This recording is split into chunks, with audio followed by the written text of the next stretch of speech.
Hello everyone, my name is Mariam Tektan, PhD candidate, and with me, Professor Sana Aljem from National School of Architecture of Rabat.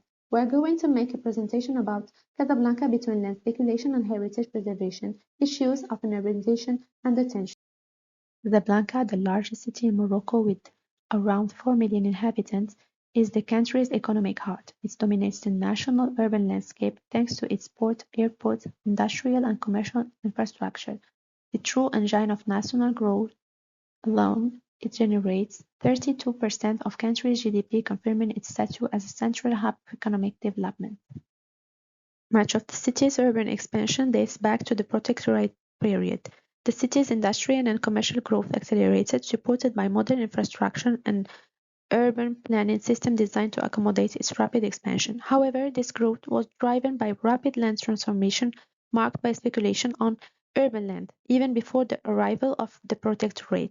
With the arrival of settlers benefiting from tax and administrative advantages, the attraction of Casablanca's land sparked a rush to acquire property.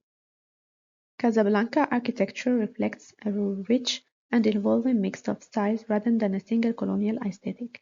During the Protectorate, eclecticism dominates with emerging local influences like Neo-Moroccan. Art Deco became emblematic of the city, often hybridized with other styles. After independence, this dynamic continued, confirming the city's architectural diversity across periods. This article deals with the dialectic of the relationship between inheritance and land speculation. We will try to answer the following questions. As the city continues to densify and expand, what impact do speculative dynamics have to its urban development? How can mechanisms for heritage preservation and protection be articulated in the face of the economic and speculative pressure that already profoundly shaped Casablanca's urban planning?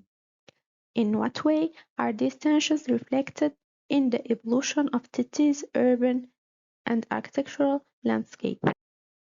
Our main hypothesis is that the land speculation, a structuring force behind Casablanca's urban development, shapes the city's evolution by exacerbating spatial disparities, reinforcing uncontrolled densification, and placing increasing pressure on the built heritage.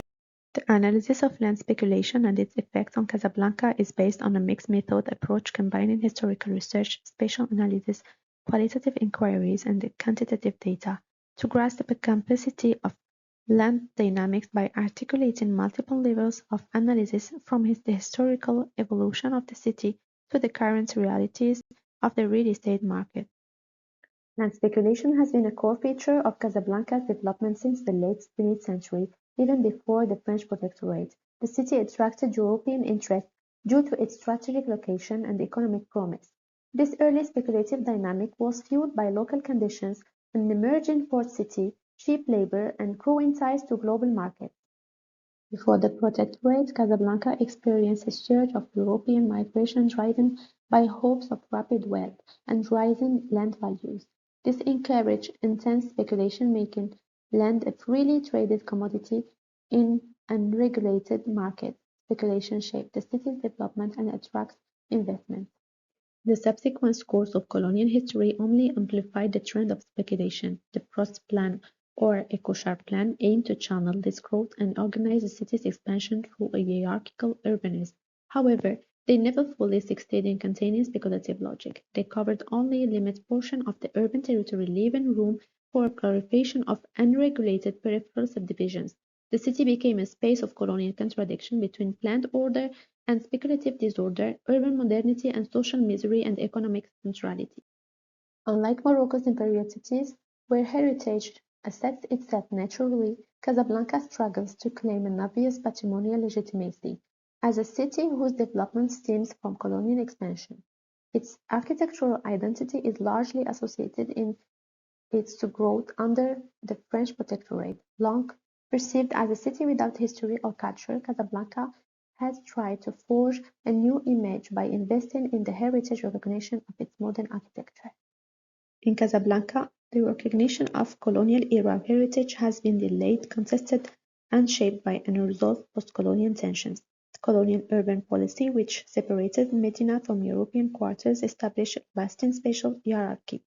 As early as 1920, 12 heritage protection measures were introduced, modeled on foreign systems but applied through a colonial lens. The 1912 Tahrir led to a symbolic foundation for built heritage.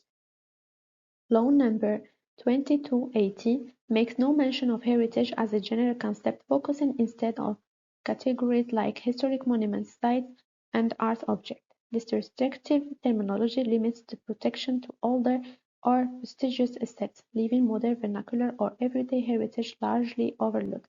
As a result, more recent forms of heritage struggle for recognition, not due to the lack of value, but because of the absence of legal framework broad enough to include concepts like cultural heritage or urban Master Urban Development Plan of 1984 lays the foundation for heritage. Successive development plans failed to recognize the heritage value of modern 20th century architecture despite its historical and cultural significance within Casablanca's urban landscape.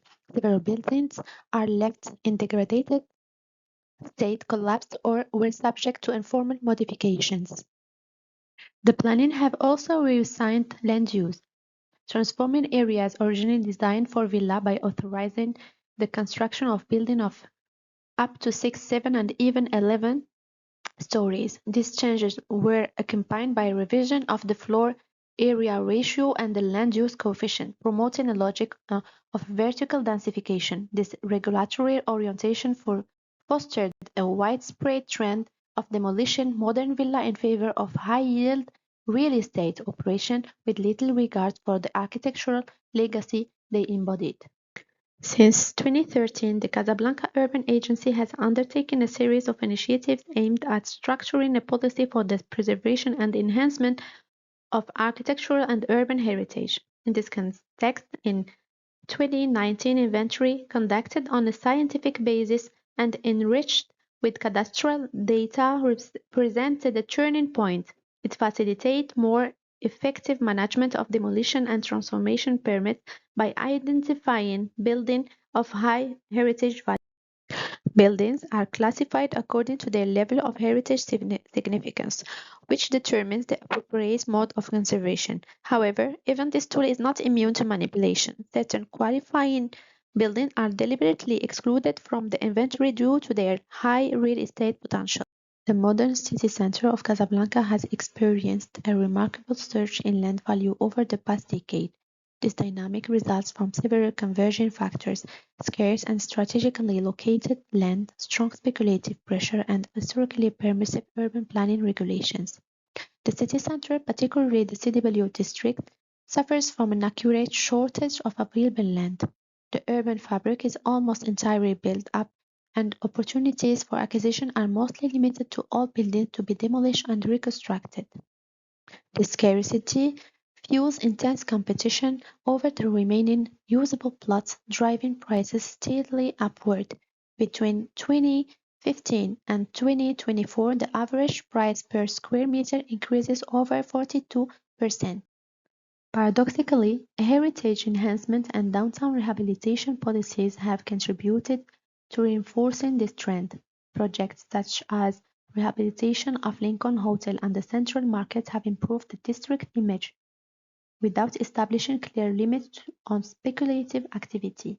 In this context, heritage designation functions as a vehicle of symbolic revalorization, legitimizing rising property prices and encouraging real estate investment, including in historical sensitive buildings.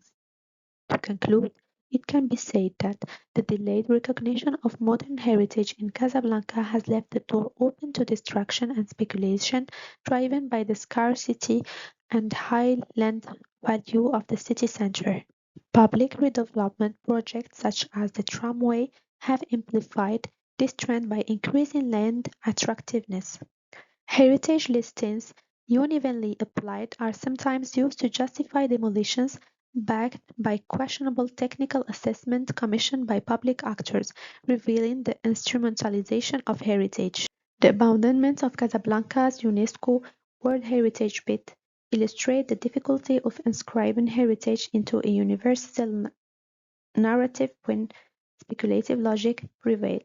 In Casablanca, the use value of heritage is overshadowed by its exchange value, revealing a city shaped by capital logic at the expense of urban memory and the right to the city.